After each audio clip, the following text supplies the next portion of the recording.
What is the best way to grow your brand in 2024 and beyond? Is it PR or is it influencer marketing? I've been getting this question a lot recently, so in this video, I aim to answer that for you. Now, I understand that most of my audience here is primarily influencer social related. Let me give you a little bit of a primer on what PR really is, right? So what is PR? When you think of PR, you probably picture newsrooms and big publications and journalists and so on. And that is kind of accurate, right? PR, for example, is the art of getting a certain message out there to the general public, right? Promoting a certain narrative, right? For example, here's an article by Olipop in the publication Rec Room, which confirms that Olipop as a soda slaps. Or here's another one by Olipop in Pure Wow, which positions Olipop as the healthy alternative to soda that we all have been searching for, right? These two examples illustrate what the goal of PR is. Olipop has always aimed to position itself as the healthy alternative to soda, and such media mentions in publications like Rec Room and Pure Wow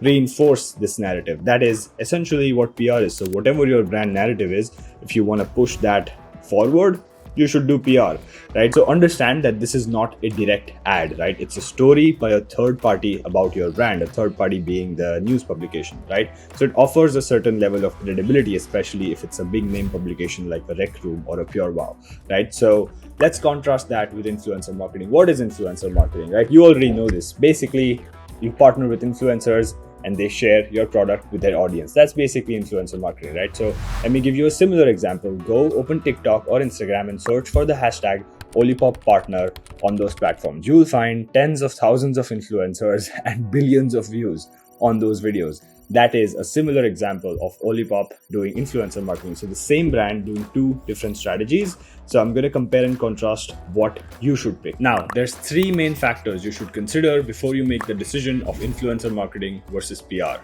The first of those is how much control do you want to have over your messaging?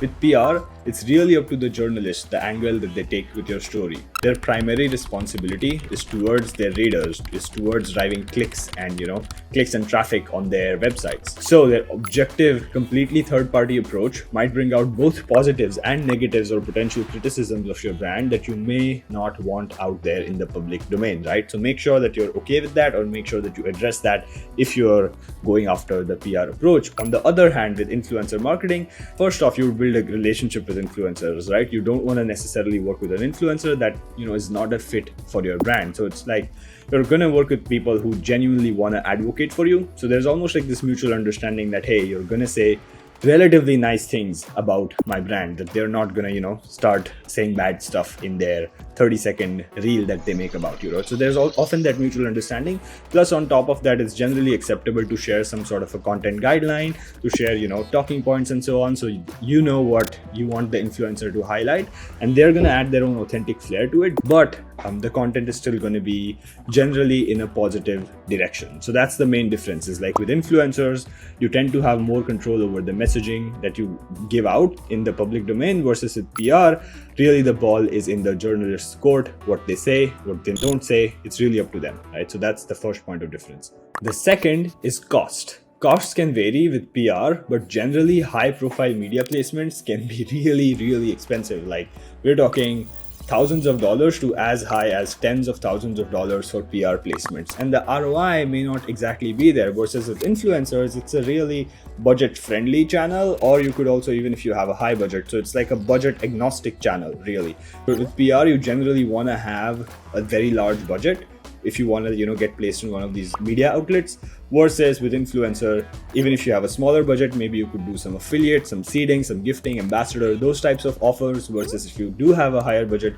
maybe you could do the traditional kind of paid influencers as well, right? So generally speaking, influencers tend to be more budget friendly. Regardless of what your budget is, you can work with influencers. Now, the third and final point of difference that you should consider is longevity and ROI. A news story, while it may be great, it may be very credible, you have to understand that nowadays, the news cycle moves fast, right? Today's headline can be forgotten tomorrow, right? Do you remember the headline that you read 2 days ago? Probably not, right? So that's what it is, right? So it's not very long term with PR.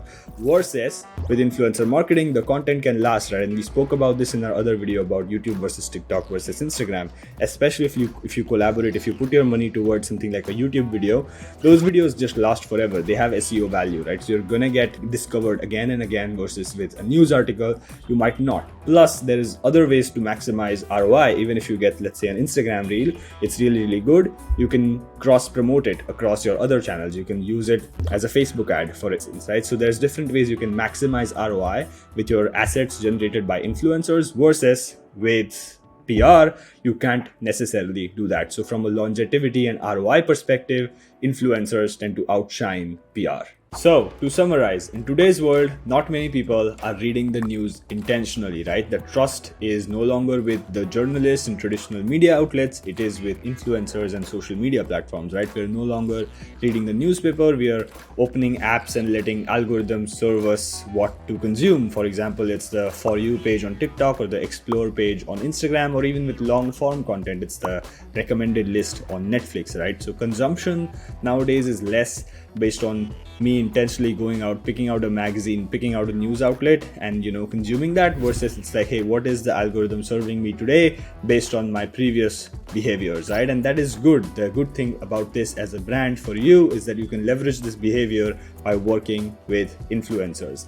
But what this means for PR is even more significant, right? So because think about it, you can always work with influencers, and that's great, and that is in tune with the consumer behavior of today. From a PR perspective, even if your brand lands a great piece in a large outlet, the chances of it being seen by a larger audience are very low, right? Which is not necessarily very economically wise to invest in that, given the chances that it will be read by, you're not going to get 1 billion views like Olipop has on with their TikTok influencer strategy on with a PR strategy, for example, right? So you have to be mindful that the trust is more with influencers, not journalists, and take marketing decisions accordingly. So PR versus influencer marketing. What have we learned, right? Invest in PR if you want the general industry credibility that comes with getting in an industry news outlet, but don't treat it like a sustainable long-term marketing channel.